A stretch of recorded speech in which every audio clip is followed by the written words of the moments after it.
Olá, boa tarde. Já está em funcionamento o primeiro serviço de atendimento ao cidadão trabalhista do país. O SAC foi instalado em Salvador, na Bahia. A iniciativa amplia a assistência para a população e principalmente garante um melhor acesso aos direitos dos trabalhadores. O SAC trabalhista é um dos destaques do Jornal da Justiça de hoje. Vamos aos demais.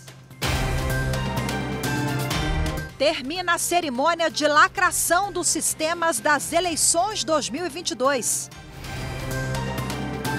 Ministro Dias Toffoli do Supremo Tribunal Federal extingue notícia crime apresentada contra o Procurador-Geral da República, Augusto Aras, e a vice Lindora Araújo. O ministro Dias Toffoli entendeu que não cabe ao STF instaurar, a pedido de parlamentares, investigação criminal contra autoridades da PGR. E ainda, por decisão do Superior Tribunal de Justiça, presos de São Paulo que cumpriam pena em prisão domiciliar durante a pandemia perdem o benefício.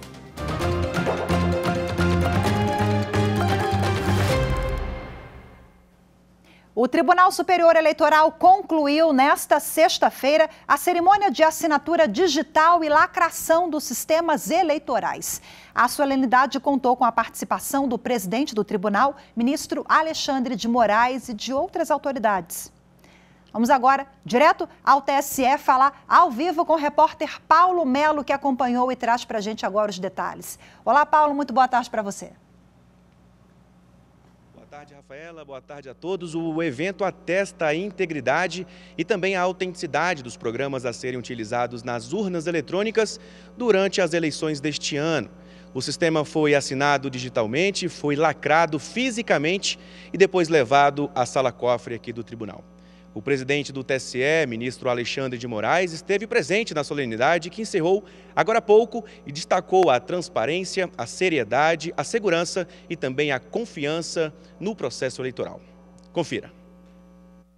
A cerimônia de hoje, a cerimônia de lacração das urnas, mostra a transparência, a segurança, a seriedade e a confiança da Justiça Eleitoral nas eleições de 2022. A Justiça Eleitoral assegura a todos os brasileiros, a todas as brasileiras, a todas as eleitoras, todos os eleitores, a Justiça Eleitoral assegura total transparência nas eleições de 2022. Não há absolutamente nada de secreto na Justiça Eleitoral. A única coisa secreta e sigilosa é o voto do eleitor, que a Justiça Eleitoral garante que isso ocorrerá.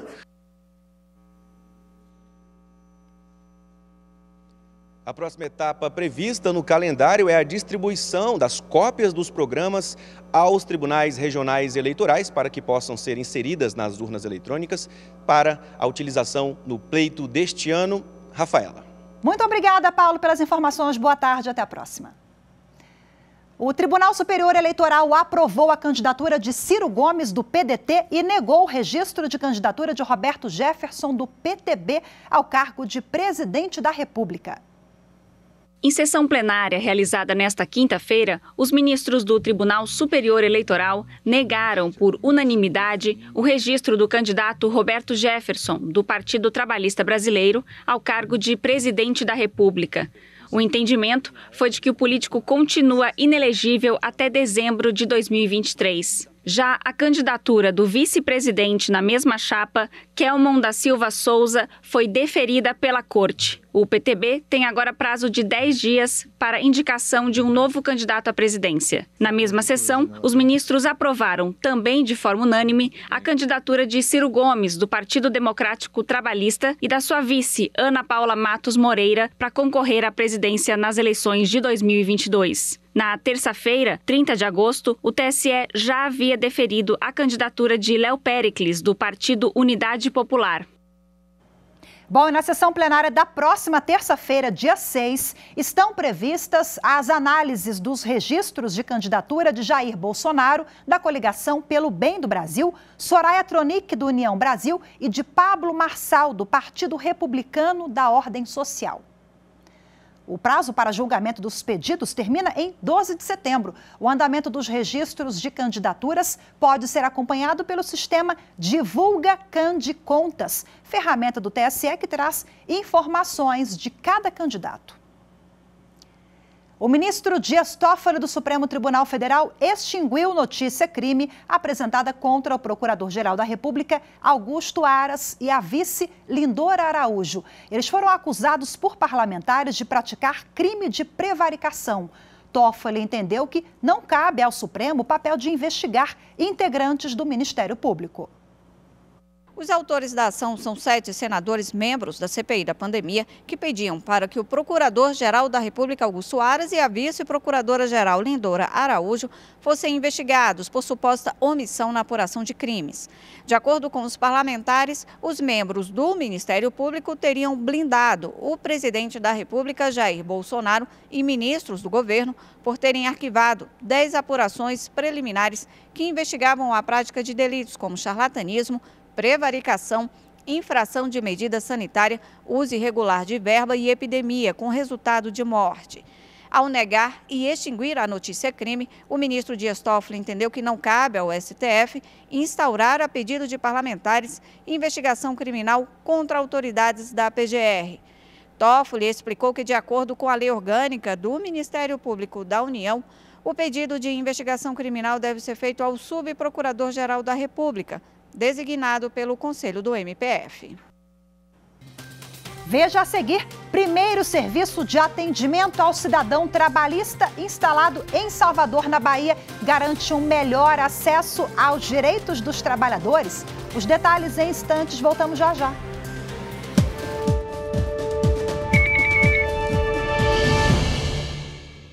A Justiça Eleitoral trabalha com muito afinco e tem um quadro de funcionários que é o que garante a eleição.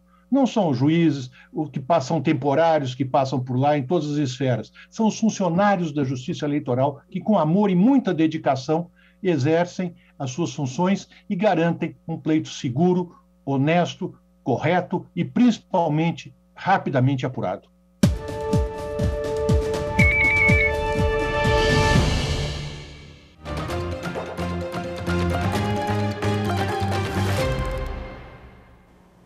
A Bahia é o primeiro estado do país a ter o saque trabalhista, que é o Serviço de Atendimento ao Consumidor.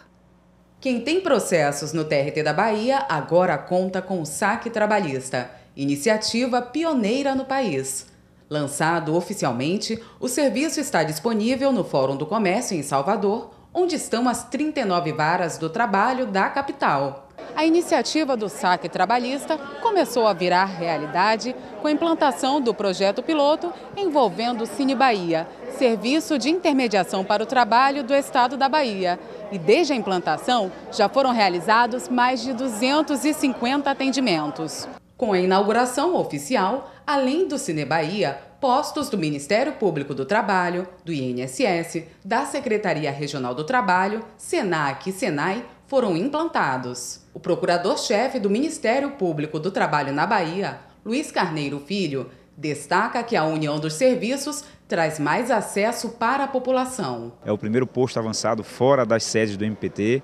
Nós recebemos as denúncias, as informações virtualmente pelo nosso portal, na internet e também nas nossas sedes. E agora, com essa bela oportunidade, um braço da instituição ministerial, do Ministério Público do Trabalho, junto ao primeiro saque trabalhista do Brasil aqui no Fórum do Comércio do TRT5. A Superintendente Regional do Trabalho, Gleide Góes, incentiva a visita dos trabalhadores ao novo serviço. É mais um acesso que a população tem e é mais um serviço prestado ao trabalhador. É importante que esse trabalhador tenha seus direitos adquiridos, tenha seus direitos, conhecimento dos seus direitos, porque o saber é tudo. Então, quando ele tem conhecimento, ele pode pedir, ele pode usar esses direitos a favor dele. O Corregedor-Geral da Justiça do Trabalho, ministro Caputo Bastos, durante a correição do tribunal, pôde acompanhar o lançamento e elogiou a iniciativa. Gostaria muito de ver essa ideia replicada no país. É uma justiça da sociedade, é uma justiça dos nossos atores sociais, trabalhadores, empresas, e nós temos que nos tornar cada vez mais próximos a eles. Bom, e para detalhar o assunto agora, eu converso ao vivo, de forma remota, com a presidente do TRT-5, a desembargadora Débora Machado. Olá, boa tarde, desembargadora, seja muito bem-vinda. Boa tarde, Rafaela, obrigada. Obrigada, senhora, pela disponibilidade de participação conosco. Nós já acompanhamos na reportagem ali um pouquinho sobre os objetivos do projeto, esse lançamento tão bacana que nós tivemos recentemente. Eu queria que a senhora contasse para a gente o que motivou o tribunal, todos os atores envolvidos na implantação dessa ferramenta. Na verdade, esse serviço foi inspirado num serviço que existe na Bahia, que se chama SAC, que é o Serviço de Atendimento ao Cidadão, que faz com que o cidadão ele poupe tempo. Em alguns estados, inclusive, o nome é poupa-tempo, já que no mesmo espaço físico ele pode resolver questões relacionadas à certidão de nascimento, carteira de trabalho, CNH, passaporte. Então, inspirado nesse conceito do SAC, a gente criou um SAC específico, Serviço de Atendimento ao Cidadão, que tem processo na Justiça do Trabalho, por isso que a nomenclatura é SAC trabalhista. E o objetivo disso é fazer com que aquela parte que tem processo na Justiça do Trabalho, após, por exemplo, a realização de uma audiência, onde ela teria de procurar um novo emprego num determinado local da cidade, tentar um curso de qualificação profissional em outro local da cidade, obter informações sobre FGTS, habilitação e seguro-desemprego em outro local da cidade, a reinserção no mercado de trabalho da mesma forma, ele possa, esse cidadão, otimizar tudo num espaço único, que é esse SAC trabalhista. Eu digo que a gente transformou o térreo da Justiça do Trabalho na Bahia, no bairro do Comércio, um grande balcão de cidadania e de esperança também, porque o comum é que a pessoa, principalmente a parte reclamante, quando procura a Justiça do Trabalho é porque está desempregada, não é normal o empregado, enquanto trabalhando, ajuizar a reclamação, e ele, desempregado, ajuizava a reclamação, ia para a audiência, um espaço que é um espaço de conflito, né, porque há uma ação com a contestação, testemunhas, uma decisão impositiva, quando não há acordo, se transformou também no espaço de esperança, porque esse trabalhador, ao sair da audiência, ele, no mesmo lugar que ele está fisicamente, ele pode resolver essas questões. Ele pode comparecer ao serviço prestado pelo Ministério Público do Trabalho, se for o caso de uma denúncia, a Superintendência Regional do Trabalho, que for relacionada à CTPS, a recolhimento de INSS, pode procurar também balcão específico do Cine Bahia, que é intermediação de mão de obra para ser reinserido no mercado de trabalho. Foram mais de 250 atendimentos já pelo Cine Bahia, que é da Secretaria de Trabalho e Emprego do Estado da Bahia, também o Serviço de Aprendizagem Nacional de Aprendizagem Industrial e Serviço Nacional de Aprendizagem Comercial, fornecendo cursos para a requalificação desses trabalhadores. Então, a ideia é exatamente essa, otimizar esse tempo de um trabalhador que às vezes não tem realmente nem a condição financeira de pegar um transporte para ir realizar a audiência, quanto mais para se deslocar em vários lugares da cidade para conseguir a prestação desses serviços. Desembargadora, só uma dúvida aqui. Eu falei no início o SAC, que é o Serviço de Atendimento ao Consumidor, na verdade, é ao cidadão. Não é isso? Então, deixa eu fazer a correção aqui. Vamos lá. Então, é SAC, Serviço de Atendimento ao Cidadão e não consumidor. Esse trabalhador pode ser um consumidor também, mas aqui, feita a correção, a gente está falando do cidadão, que tem um viés também muito grande de cidadania, esse viés social, como a senhora bem colocou, né? Isso impacta até na autoestima desse trabalhador, né? Então, ele vai lá, ele já consegue resolver tudo, não gasta dinheiro, tem ali a sua questão resolvida. Às vezes é uma coisa burocrática, rapidinho, ele já sai dali com a sua questão resolvida, né, desembargadora? Isso. É como eu disse, né? Além de ser um balcão de cidadania, um balcão de esperança, pela possibilidade até de lá, ele desempregado, conseguir ser requalificado por um desses parceiros, conseguir ser reinserido no mercado de trabalho por um outro parceiro, que é a parceria com o Cine Bahia, que é de intermediação de mão de obra, para que lhe dê dignidade realmente. Então, a ideia veio nesse sentido dessa otimização. Quando os parceiros foram procurados, eles também se mostraram entusiasmados com esse projeto.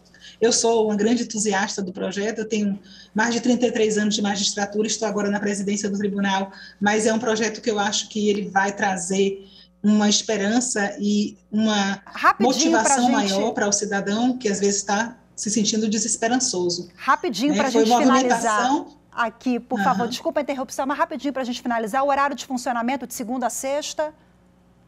Das 8 às 15 horas, Rafael. Perfeito, então. A senhora dá tempo de fazer um minutinho ainda, diretora, para a gente fazer as considerações finais ou já encerrou?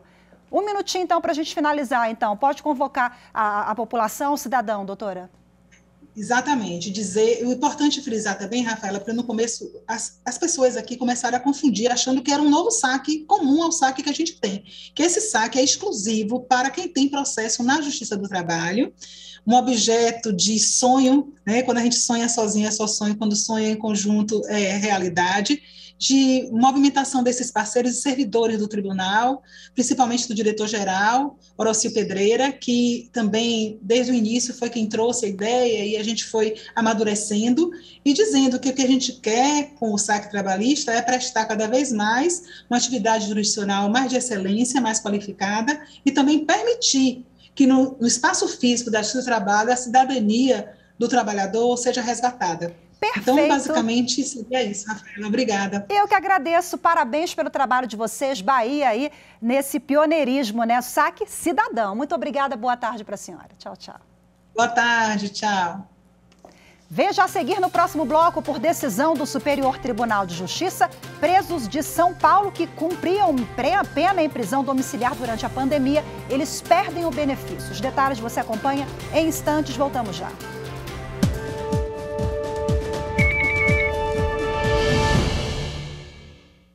Todo mundo tem muitas dúvidas em relação à utilização das urnas eletrônicas, em relação à sua confiabilidade, lisura e imparcialidade nas eleições. É importante que se saiba de antemão que o eleitor hoje ele pode procurar o TSE e perguntar sobre essa segurança digital da urna eletrônica e ser esclarecido disso, assim como os outros órgãos são, a OAB, o Ministério Público e os partidos e coligações que volta e meia pedem esses testes, que esses testes sejam realizados de maneira pública.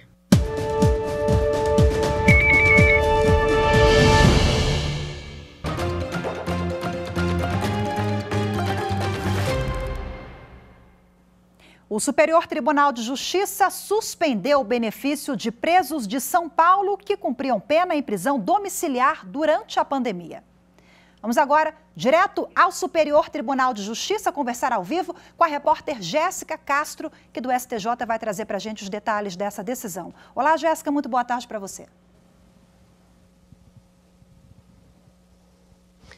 Olá, Rafaela, boa tarde. A sexta turma do STJ cassou o liminar que permitia que os presos da penitenciária de Potim 2, em São Paulo, com direito à progressão penal, cumprissem a pena em prisão domiciliar devido à falta de vagas no regime semiaberto. Para o colegiado, agora que já está superada a pior fase da crise sanitária, é necessário fazer uma avaliação da situação carcerária de cada preso, observando as diretrizes fixadas pelo Supremo Tribunal Federal. O relator, ministro Antônio Saldanha Palheiro, explicou que a liminar havia sido concedida em um momento em que o Poder Judiciário se esforçava para conter a crise sanitária, mas que a vacinação contra a Covid-19 mudou o quadro sanitário. O relator apontou que a terceira sessão do STJ entende que a inexistência de estabelecimento prisional adequado não autoriza a concessão imediata da prisão domiciliar, devendo ser seguidas as diretrizes do Supremo Tribunal Federal. Eu volto com você, Rafaela. Muito obrigada, Jéssica, pelas informações mais uma vez. Tchau, tchau. A sexta turma do Superior Tribunal de Justiça negou o habeas corpus a um empresário acusado de crimes contra o sistema financeiro em negócios com bitcoins. A defesa do diretor da empresa, investigado pela Polícia Federal, pretendia o trancamento da ação penal ou a desclassificação de crimes contra o sistema financeiro nacional para crimes contra a economia popular ou estelionato, dos delitos atribuídos à direção da sociedade envolvendo atividades com criptomoedas. A defesa do diretor afirmou, entre outras alegações, que as criptomoedas adquiridas por meio de exchanges, uma espécie de corretora de ativos digitais no exterior, não constituem evasão de divisas, pois não se trata de moeda ou divisas. A Operação Egito foi deflagrada pela Polícia Federal no Rio Grande do Sul e culminou na denúncia dos dirigentes da empresa por diversos crimes, entre eles evasão de divisas, operação de instituição financeira sem autorização e organização criminosa. No voto, o relator, ministro Sebastião Reis Júnior, apontou que as investigações demonstraram que a maneira como a empresa conduziu as negociações operadas com criptomoedas se amolda, em tese, aos crimes contra o sistema financeiro nacional. Destacou ainda que os documentos reunidos na denúncia indicam grande volume de depósitos pela companhia em diferentes bancos, débitos que se referem a transferências para beneficiários, compra de veículos, além da aquisição e da suposta venda de criptomoedas. Desta forma, o ministro concluiu que a denúncia é perfeitamente apta, porquanto detalhou, especificou e individualizou os atos atribuíveis ao paciente. Foi lançada nesta quinta-feira no Supremo Tribunal Federal a coletânea Supremos Acertos. A obra mostra o papel do STF por meio de decisões comentadas. A coletânea Supremos Acertos reúne artigos de 111 autores sobre decisões do STF consideradas ótimas. A obra é uma resposta da comunidade jurídica ao convite para apontar e comentar criticamente decisões da Suprema Corte. O ministro aposentado do Supremo, Marco Aurélio, é um dos coautores do livro. Eu, por exemplo, escrevo sobre um caso polêmico no Supremo que eu fui relator. A interrupção da gravidez não é aborto, não se trata de aborto, porque aborto pressupõe a vida ultrauterina. A interrupção no caso do feto sem cérebro, que não tem possibilidade de viver.